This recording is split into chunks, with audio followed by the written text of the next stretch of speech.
ابا جی بوڑھے ہو گئے تھے اور چلتے چلتے دیوار کا سہارا لیتے تھے۔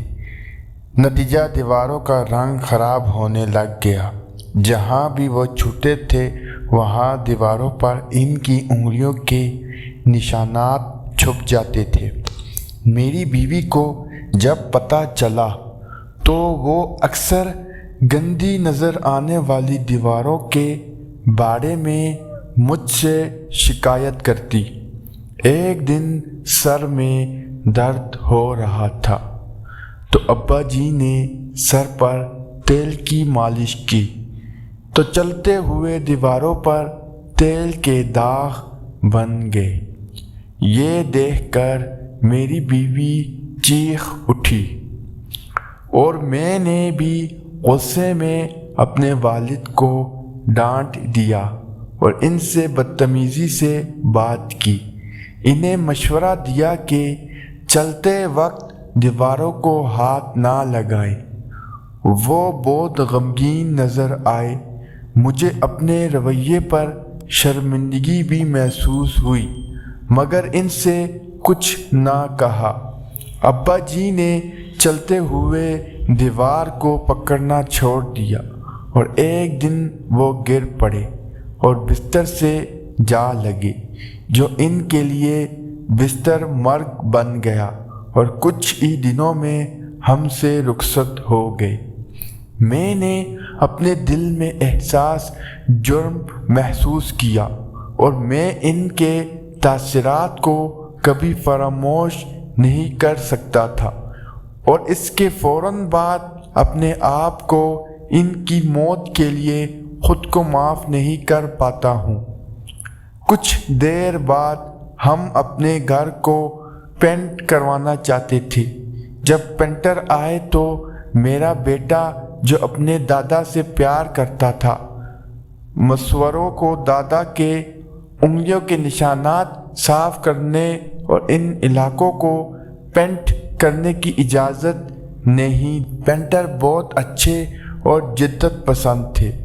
انہوں نے اسے یقین دلایا کہ وہ میرے والد کے فنگر پرنٹس، ہینڈ پرنٹس کو نہیں ہٹائیں گے بلکہ ان نشانات کے گرد ایک خوبصورت دائرہ بنائیں گے اور ایک منفرد ڈیزائن بنائیں گے۔ اس کے بعد یہ سلسلہ جاری رہا اور وہ پرنٹس ہمارے گھر کا حصہ بن گئے۔ ہمارے گھر آنے والے ہر فرد نے ہمارے منفرد ڈیزائن کی تعریف کی۔ وقت کے ساتھ ساتھ میں بھی بوڑھا ہوتا گیا۔ اب مجھے چلنے کے لیے دیوار کے سہارے کی ضرورت تھی۔ ایک دن چلتے ہوئے مجھے یاد آئے اپنے والد سے میرے کہے ہوئے الفاظ اور سہارے کے بغیر چلنے کی کوشش کی تاکید۔ میرے بیٹے نے یہ دیکھا اور فوراً میرے پاس آیا اور چلتے ہوئے مجھے دیواروں کا سہارا لینے کو کہا، اس خدشے کا اظہار کرتے ہوئے کہ میں سہارے کے بغیر گر سکتا ہوں۔ میں نے دیکھا کہ میرا بیٹا مجھے پکڑے ہوئے ہے۔ میری پوتی فوراً آگے آئی اور پیار سے میرا ہاتھ اپنے کندھے پر رکھ کر سہارا دیا۔ میں تقریباً خاموشی سے رونے لگا۔ اگر میں نے اپنے والد کے لیے بھی یہی کیا ہوتا تو وہ زیادہ دیر تک زندہ رہتے۔ میری پوتی نے مجھے ساتھ لیا اور صوفے پر بٹھایا۔ پھر اس نے مجھے دکھانے کے لیے اپنی ڈرائنگ بک نکالی۔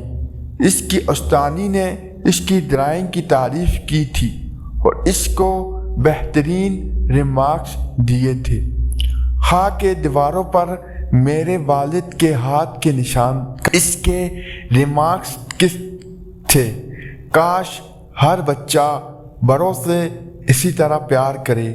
میں اپنے کمرے میں واپس آیا اور اپنے والد سے معافی مانگتے ہوئے رونے لگا۔ جواب نہیں تھے۔ ہم بھی وقت کے ساتھ بوڑھے ہو جاتے ہیں۔ آئیے اپنے بڑوں کا خیال رکھیں اور اپنے بچوں کو بھی یہی سکھائیں۔ اپنے گھر والوں کو بھی بتائیں کہ یہ بزرگ قیمتی ہوتے ہیں، دیواریں اور چیزیں نہیں۔ امید کرتا ہوں کہ آج کی کہانی آپ کو پسند آئی ہوگی۔ شکریہ۔